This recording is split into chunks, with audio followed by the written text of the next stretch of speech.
নমস্কার, আপনারা দেখছেন নিউজ নাও প্রাইম টাইমে। সকলকে স্বাগত। চোখ রাখছি এই মুহূর্তের সংবাদে। মুখ্যমন্ত্রীর নির্দেশকে অমান্য করে চাঁদা নিয়ে চলছেই চাপাচাপি। সংগঠিত করা হচ্ছে অনভিপ্রেত ঘটনা, প্রেক্ষিতে হচ্ছে মামলা। বৃহস্পতিবার রাজধানীর উদীচী ক্লাব এলাকায় চাঁদার জন্য মহিলা এবং তার পরিবারের উপর আক্রমণ হয়েছে বলে পূর্ব থানায় লিপিবদ্ধ হয়েছে মামলা। ভয়াবহ বন্যায় এমনিতেই বিপর্যস্ত ত্রিপুরা, তার উপর রয়েছে ক্ষতিপূরণের অভাব। 1,20,000-এর মতো মানুষ সরাসরি ক্ষতিগ্রস্ত বন্যায়। এই পরিস্থিতিতে আসন্ন দুর্গাপূজায় চাঁদা নিয়ে জুলুমবাজি না করার নির্দেশ দিয়েছিলেন মুখ্যমন্ত্রী ডক্টর মানিক সাহা। প্রশাসনের পক্ষ থেকেও দফায় দফায় বৈঠক করে এই বিষয়ে সতর্ক করে দেওয়া হয়েছে সংশ্লিষ্ট ক্লাব এবং পুজো উদ্যোক্তাদের। কিন্তু এরই মাঝে উঠে আসছে অনভিপ্রেত ঘটনার সংবাদ, অর্থাৎ প্রকাশ্যেই চলছে চাঁদা নিয়ে চাপাবাজি। রাজধানীর ভট্টপুকুর এলাকায় আবাসনের পরিবারগুলিকে 25,000 টাকা করে চাঁদা দেবার হুলিয়া জারি করার কারণে ইতিমধ্যেই সংবাদ শিরোনামে উঠে এসেছে একটি ক্লাবের নাম। এর রেশ কাটতে না কাটতেই এবার চাঁদার জন্য মহিলার সঙ্গে অভব্য আচরণ এবং তার পরিবারের উপর হামলা সংগঠিত করার ঘটনা উঠে আসে প্রকাশ্যে। বৃহস্পতিবার রাজধানীর শিবনগর উদীচী ক্লাবের পূজা কমিটির সদস্যরা চাঁদার জন্য পরিবারের মহিলাদের সঙ্গে অভব্য আচরণ এবং তার পরিবারের উপর আক্রমণের ঘটনা রীতিমতো ভাইরাল হয়ে যায় সামাজিক মাধ্যমে।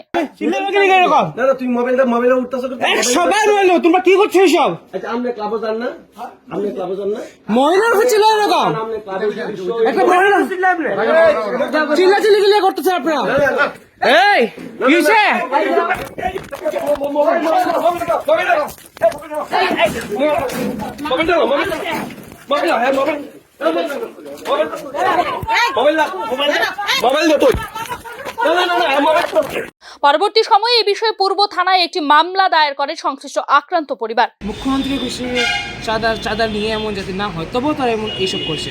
মানে কি বলবো আর, এইসব কি হয়? এইসব যদি হয় তাহলে আমরা বাঁচবো কেমনে?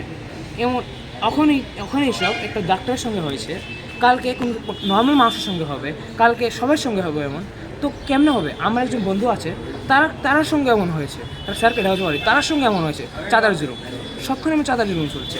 কেমনে হবে এইসব? কোন ক্লাব আপনার? আমরা যে থাকি, আমরা বাড়িতে এটা উদীচী ক্লাবের আন্ডারে আই। তারা উদীচী ক্লাবের মেম্বার সদস্য তারা 5-6 জন আসছে। নাম জানি না, তারা উদীচী ক্লাবের আমাদের পাড়ার আর কি। এখন আপনারা থানাতে ওর বিরুদ্ধে মামলা করবেন? হ্যাঁ, খুব মারধর হয়েছে। আমার হাজবেন্ড, আমার শাশুড়ি মারে ধাক্কা দিয়া, এভাবে একটা মহিলারে কিভাবে পুরুষ মানুষের ধাক্কা দিতে পারে আমি জানি না। এমনি করে ধাক্কা দিয়া সেটা তারা ভিতরে ঢুকতে আসলো, তখন গিয়া কয়ে কি হয়েছে, আমার মারে কেন ধাক্কা দিছো তোমরা? কয়ে টাকা দে, নাইলে এই পাড়াতে কেমনে থাকো তোরা, আমি দেখাই দেবো। এমনি কইছে। তখন গিয়া শুনছে, হ্যাঁ আমার হাজবেন্ড শুনছে পরে দিয়া দাঁড়া। এবার গতবার পুলিশ কমপ্লেন করছিল, ঠিক আছে। এইবার আমি দেখালো, আমি আগের বার তো কোনো কিছু লইতে পারছি না ভিডিও, এইবার আমাকে প্রমাণ রাখুন যাতে দেখাইতে পারি পুলিশে। তো নিয়ে গেছে প্রমাণ, ভিডিও রেকর্ড করতে আসলো, আর তারা হাতাপাই করে হেডে ঘুষি মারছে। ফোনটা নিতে গিয়ে হেডে ঘুষি মারছে, না নোজ ব্লিডিং হয়েছে, হেডে আইসি দেখাই আনছি। আর আমার হাজবেন্ডও আইসে এখানে, হ্যাঁ কথা বলে।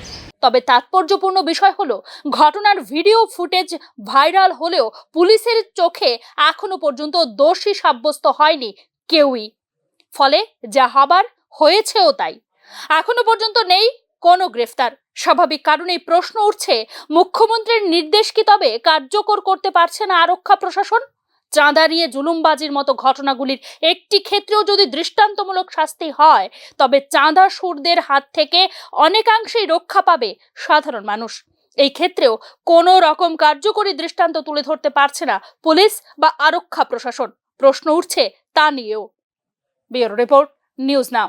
আবহাওয়া ও জলবায়ু গবেষণার জন্য 3টি পরম রুদ্র সুপার কম্পিউটিং সিস্টেম এবং একটি হাই পারফরমেন্স কম্পিউটিং সিস্টেম জাতিকে উৎসর্গ করলেন প্রধানমন্ত্রী নরেন্দ্র মোদী। বৃহস্পতিবার সন্ধে প্রায় 5:30 ভিডিও কনফারেন্সিং এর মাধ্যমে 3টি পরম রুদ্র সুপার কম্পিউটিং সিস্টেম এবং আবহাওয়া এবং জলবায়ুর জন্য একটি হাই পারফরমেন্স কম্পিউটিং সিস্টেমের উদ্বোধন করেন প্রধানমন্ত্রী নরেন্দ্র মোদী। সুপার কম্পিউটারগুলি সুপার কম্পিউটিং প্রযুক্তির ক্ষেত্রে ভারতকে স্বনির্ভর করার জন্য কেন্দ্রের প্রচেষ্টার অংশ হিসাবে জাতিকে উৎসর্গ হয়েছে বলে জানিয়েছেন প্রধানমন্ত্রী নরেন্দ্র মোদী। 130 কোটি টাকা খরচ করে ন্যাশনাল সুপার কম্পিউটিং মিশনের অধীনে দেশীয়ভাবে তৈরি করা হয়েছে এই 3টি সুপার কম্পিউটার। দিল্লি, পুনে এবং কলকাতায় স্থাপন করা হয়েছে এই সুপার কম্পিউটারগুলি। আজ 3 परम रुद्र सुपर कंप्यूटर्स के जरिए भारत के इस बहुआयामी वैज्ञानिक विकास को और मजबूती मिलेगी। साथियों, कोई भी देश बड़ी उपलब्धियां तब हासिल करता है जब उसका विजन बड़ा होता है। भारत का सुपर कंप्यूटर से लेकर क्वांटम कंप्यूटिंग तक का सफर इसी बड़े विजन का परिणाम है। एक समय सुपर कंप्यूटर गिने चुने देशों की महारत माने जाते थे, लेकिन हमने 2015 में नेशनल सुपर कंप्यूटिंग मिशन शुरू किया और आज भारत सुपर कंप्यूटर्स की दिशा में बड़े देशों की बराबरी कर रहा है और हम यहीं रुकने वाले नहीं हैं। क्वांटम कंप्यूटिंग जैसी टेक्नोलॉजी में भारत अभी से लीड ले रहा है। क्वांटम कंप्यूटिंग के क्षेत्र में भारत को आगे ले जाने में हमारे नेशनल क्वांटम मिशन की बड़ी भूमिका होगी। ये नई टेक्नोलॉजी आने वाले समय में हमारी दुनिया को पूरी तरह से बदल देने वाली। বাংলাদেশের সংখ্যালঘু এবং উপজাতিদের উপর নির্যাতনের প্রতিবাদে তেপরামাথা দলের উদ্যোগে বিক্ষোভ মিছিল অনুষ্ঠিত হয় সাব্রুমে। বৃহস্পতিবার বিকেল ৩টে নাগাদ সাব্রুমের মৈত্রী সেতু সংলগ্ন জাতীয় সড়ক থেকে গোটা ত্রিপুরা রাজ্যের তেপরামাথা দলের কর্মী সমর্থকদের নিয়ে এই বিক্ষোভ মিছিলের নেতৃত্ব দেন প্রদ্যুৎ কিশোর দেববর্মন। সাব্রুম শহর পরিক্রমা করে পরবর্তী সময়ে ভারত বাংলাদেশ সীমান্তবর্তী সাব্রুম মেলার মাঠে এক সমাবেশে মিলিত হয় মিছিলটি। সমাবেশে বক্তব্য রাখতে গিয়ে বাংলাদেশের সংখ্যালঘু এবং উপজাতিদের উপর নির্যাতনের বিষয়টি সংযুক্ত জাতিপুঞ্জে উত্থাপনের দাবি জানিয়েছেন প্রদ্যুৎ কিশোর দেববর্মন। सिर्फ एक ही बात बोलना चाहता हूँ कि बांग्लादेश में हमारे हिंदू बंगाली हैं, हमारे तिपरासास हैं, मॉक्स हैं, चाकमास हैं, गारोस, खासी, जैंतियास हैं, बुद्धिस्ट हैं, क्रिश्चियंस हैं, हिंदूज हैं, उनके ऊपर लगातार अटैक्स हो रहे हैं। और मैं गवर्नमेंट ऑफ इंडिया को कहना चाहता हूँ कि हम अपने माइनॉरिटीज़ को, हर धर्म के मजहब के लोगों को हम सपोर्ट करते हैं और गवर्नमेंट ऑफ इंडिया को बांग्लादेश को एक्सपोज करना चाहिए, क्योंकि ये हमेशा নোয়াখালী में हुआ, খাগড়াছড়ি में গ্যাস হলেই কি প্যান্ডি খান আপনি? মাথা ধরলে বা সামান্য জ্বরেই কি আপনার ভরসা প্যারাসিটামল? তাহলে কিন্তু আপনার জন্য রয়েছে খারাপ খবর। দেশের বাজারে দেদার বিক্রি হচ্ছে এরকম 50টিরও বেশি ঔষধ কিন্তু নিম্নমানের। ঔষধের নমুনা পরীক্ষার পর এই রিপোর্ট দিয়েছে central drug standard control organisation. দেশের বাজারে দেদার বিক্রি হচ্ছে এরকম 54টি ঔষধ নিম্নমানের। ঔষধের নমুনা পরীক্ষার পর এই রিপোর্ট দিয়েছে central drug standard control organisation. তাৎপর্যপূর্ণভাবেই এই ঔষধগুলি আবার নামি দামি কোম্পানি যেমন Hetero drugs, Alkem laboratories, Hindustan antibiotics limited, Karnataka antibiotics and pharmaceutical limited, Megh life science, pure and cure health care এবং আরও অনেক স্বনামধন্য কোম্পানির তৈরি করা। দেশের ড্রাগস রেগুলেশন ওয়াচডগ হিসেবে পরিচিত Central drug standards control Organisation বা সিডিএসকো প্রকাশিত নট অফ স্ট্যান্ডার্ড কোয়ালিটি বা এনএসকিউ সতর্কতা অনুসারে 54টি ঔষধকে এনএসকিউ বা নিম্নমানের বলে ঘোষণা করা হয়েছে। মাসিক ভিত্তিতে নমুনা পরীক্ষার ফলস্বরূপ এই রিপোর্ট দিয়েছে central drug standards control organisation. দেশের নামী কোম্পানিগুলির ঔষধ নিম্নমানের হয় ইতিমধ্যেই মুখ খুলেছে drugs controller general of India. Hetero drugs, Alkem laboratories, Hindustan antibiotic limited এবং Karnataka antibiotics and pharmaceutical limited সহ বেশ কয়েকটি শীর্ষস্থানীয় ফার্মা কোম্পানি ওই ব্যাচের ওষুধগুলিকে জাল বলে এবার মন্তব্য করেছে Central drug standard control Organisation. সুপরিচিত উচ্চ রক্তচাপের ওষুধ টেলমিসার্টেন একাধিক ব্যাচ গুণমান পরীক্ষায় ব্যর্থ হয়েছে। এই ওষুধগুলি তৈরি করেছিল হরিদ্বার ভিত্তিক ঔষধ প্রস্তুতকারী লাইফ ম্যাক্স ক্যান্সার ল্যাবরেটরি।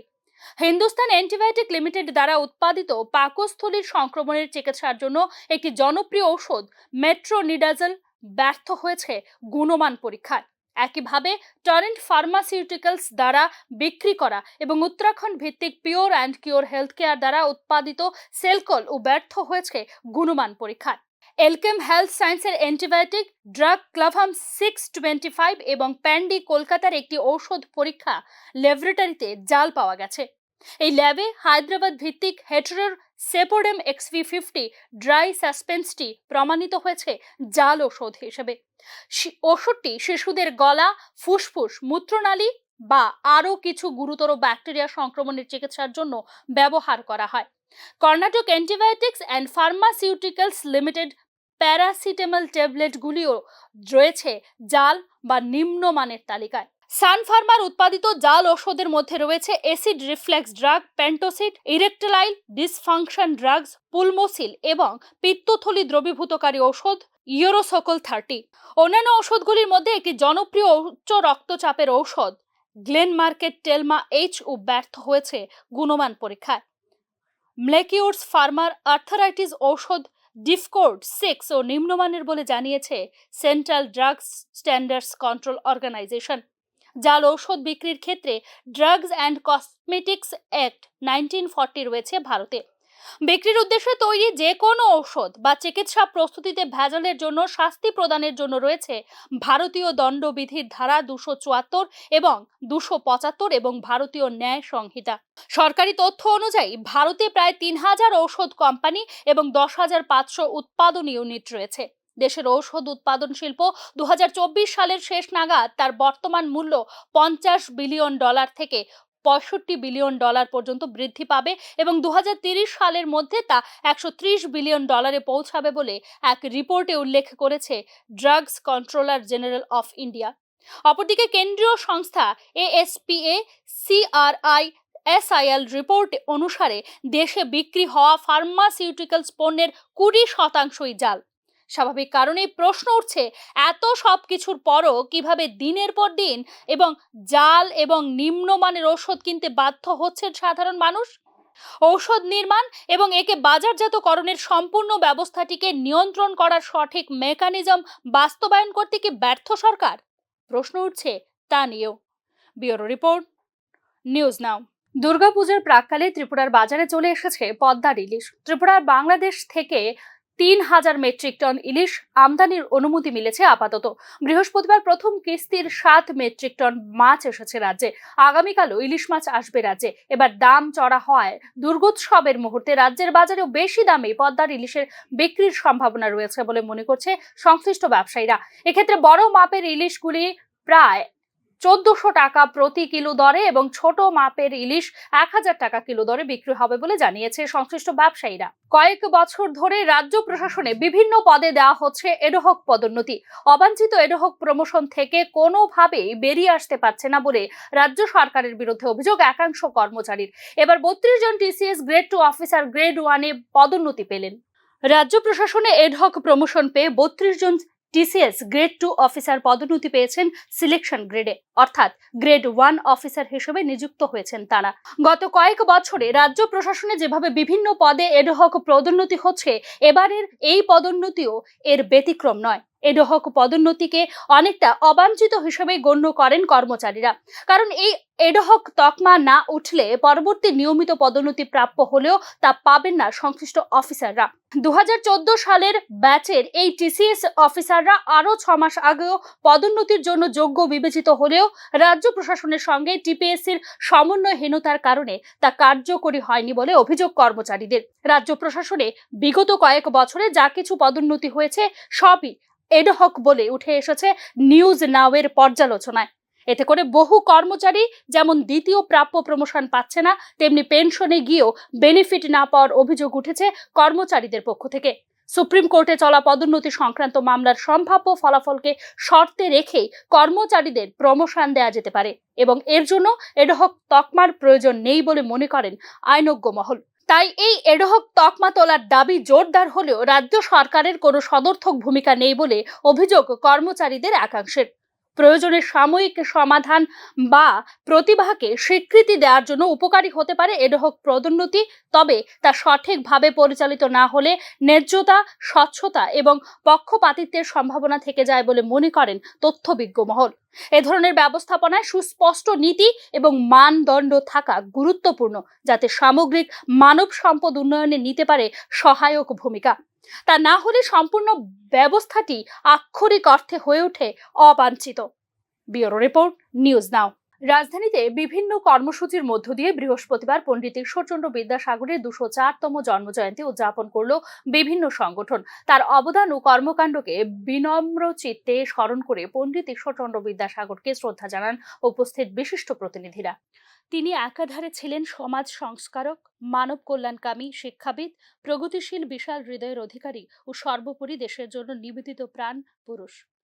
আক্ষরিক অর্থেই পণ্ডিত ঈশ্বরচন্দ্র বিদ্যাসাগর ছিলেন সময়ের চেয়ে অনেক এগিয়ে থাকা আধুনিক রেনেসার প্রতীক। জীবনের সমস্ত শাখায় এই মহামানব ছিলেন তারার মতোই চির উজ্জ্বল, যার বিরাট হৃদয়ে ছিল মানুষের প্রতি অপরিসীম মমত্ব আর তাদের কল্যাণের জন্য স্নেহ সুধায় পরিপূর্ণ।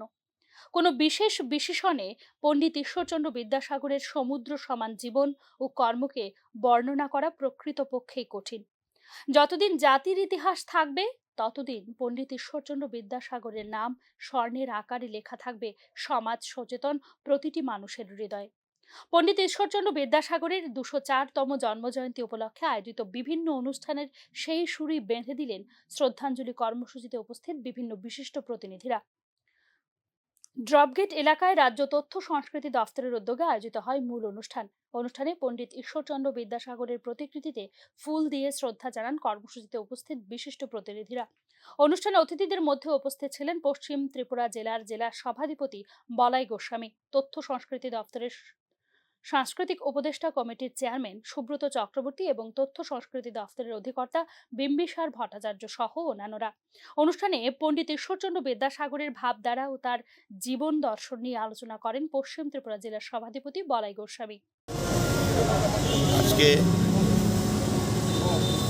বিদ্যার যিনি সাগর ঈশ্বরচন্দ্র বিদ্যাসাগর, ওনার জন্মদিন। এই জন্মদিনে ওনাকে আমরা স্মরণ করছি।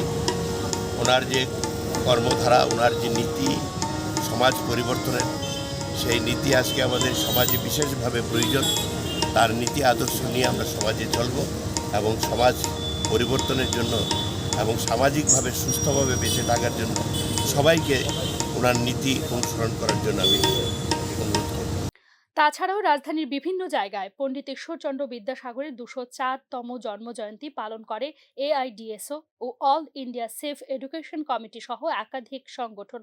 শিক্ষা ব্যবস্থার সংস্কারে, বিশেষ করে নারী শিক্ষার বিস্তারে পণ্ডিত ঈশ্বরচন্দ্র বিদ্যাসাগরের বিশাল অবদান ও জীবনব্যাপী সংগ্রামকে বক্তব্যে তুলে ধরেন সংশ্লিষ্ট সংগঠনের কর্মকর্তারা। বিশেষ করে নারী শিক্ষা, বিধবা বিবাহের জন্য তার যে চেষ্টা, তার যে জীবন সংগ্রাম করে গেছেন।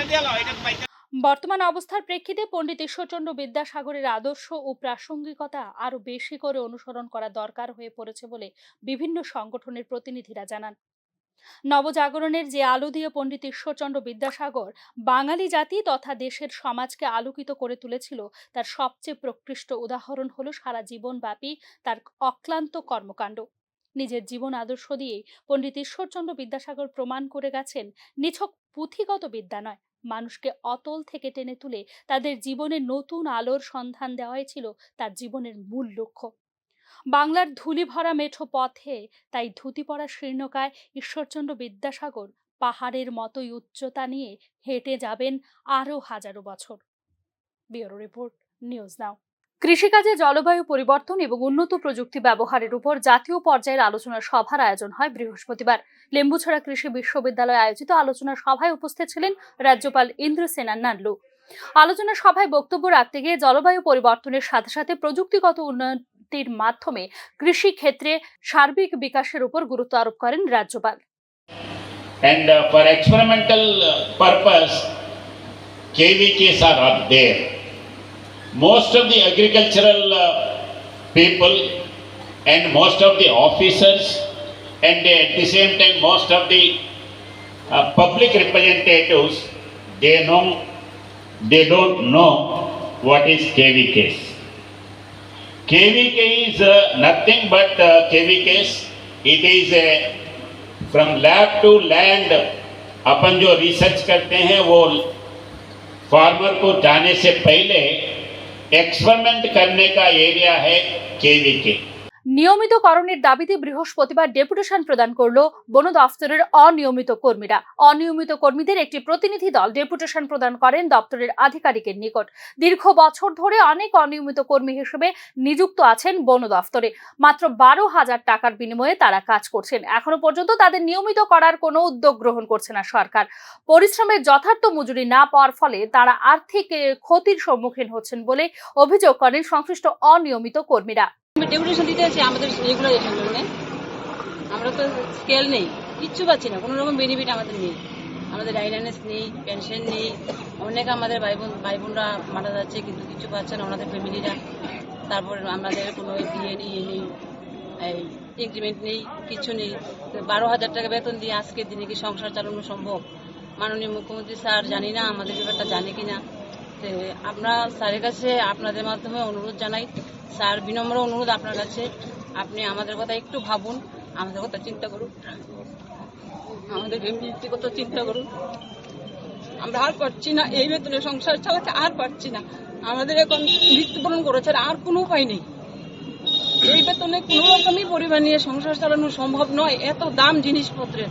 স্যার অবশ্যই জানেন, স্যার ত্রিপুরা রাজ্যের যে ওনার ত্রিপুরা রাজ্যটা ওনার পরিবার, আমরা স্যারের সেই পরিবারের সদস্য। স্যার অবশ্যই আমাদের কথা জানে, হয়তো জানেন না এখনো ঠিকভাবে, কিন্তু স্যারকে আপনাদের মাধ্যমে জানাতে চাই, স্যার আমাদের জন্য একটু ভাবুন। আমরা কিচ্ছু চাই না, আন্দোলন চাই না। আমরা এত বছর যাবৎ 15-20 বছর যাবৎ এক একজন কাজ করছি, আমরা কাজ করতে চাই, আরো কাজ করব। আমরা শ্রম দিয়ে যাচ্ছি, শ্রম দিয়ে যাব, কিন্তু তার বিনিময়ে স্যার আপনি আমাদের পরিবার, আমাদের কথা একটু ভাবুন। আমাদের লোকরা একে একে রিটায়ারমেন্টে চলে যাচ্ছে, কিচ্ছু পাচ্ছে না, কিভাবে তারা চলবে? 60 বছর পরে গিয়ে কোনো কাজ করার ক্ষমতা কারণ থাকে? বলুন, কেউ কোনো কাজ করতে পারবে? যে রাজ্যবাড়ি কাজ, রাস্তার কাজ করতে পারবে? কিভাবে সংসার চালাবে? আপনি আমাদের কথা একটু ভাবুন। মিনিস্টার স্যার, অর্থমন্ত্রী স্যার, মুখ্যমন্ত্রী স্যারের কাছে আমাদের বিনম্র অনুরোধ, আমরা সবাই পিএল ভাই বোনদের জন্য একটু ভাবুন, আমাদের বাঁচার একটু উপায় করে দিন, নয়তো আমাদের আর কোনো পথ নেই। 2023 সালের জুন মাসে ধর্মনগরের সাকাইবাড়ি এলাকায় এক শিশুকন্যাকে ধর্ষণের মামলায় দোষী সাব্যস্ত সাকিব আলীকে 20 বছরের সশ্রম কারাদণ্ডের নির্দেশ দিল উত্তর জেলার জেলা ও দায়রা আদালত। বৃহস্পতিবার এই রায় ঘোষণা করেন উত্তর জেলার জেলা ও দায়রা আদালতের বিচারপতি অংশুমান দেববর্মা। কারাদণ্ডের পাশাপাশি সাবিক আলীকে 20,000 টাকার আর্থিক জরিমানার নির্দেশও দিয়েছেন বিশেষ আদালতের বিচারপতি। এই মামলায় সাক্ষী দেন মোট 16 জন সাক্ষী। ভারতীয় দণ্ডবিধির 376A ও B ধারায় ও পক্সো আইনে অভিযুক্ত সাকিব আলীকে পৃথক পৃথকভাবে কারাদণ্ড ঘোষণা করেন বিশেষ আদালতের বিচারপতি। উল্লেখ্য, মামলার 1 মাসের মধ্যেই চার্জশিট দাখিল করে পুলিশ। সংশ্লিষ্ট মামলায় দোষীর কড়া শাস্তির ঘোষণার পর আদালতের রায়ে সন্তোষ প্রকাশ করেছে মহকুমার সচেতন মহল ও সাধারণ নাগরিক।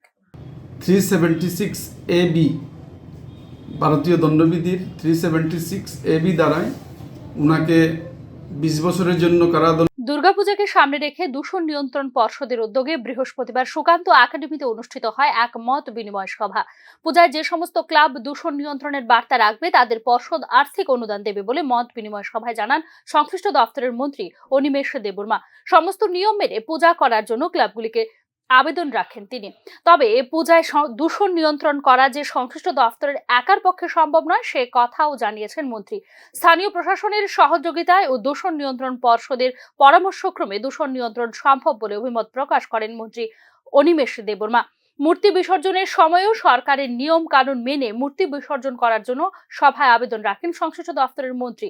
মত বিনিময় সভায় অন্যান্যদের মধ্যে উপস্থিত ছিলেন দপ্তরের সচিব কে শশী কুমার, পশ্চিম জেলার জেলাশাসক সহ অন্যান্যরা।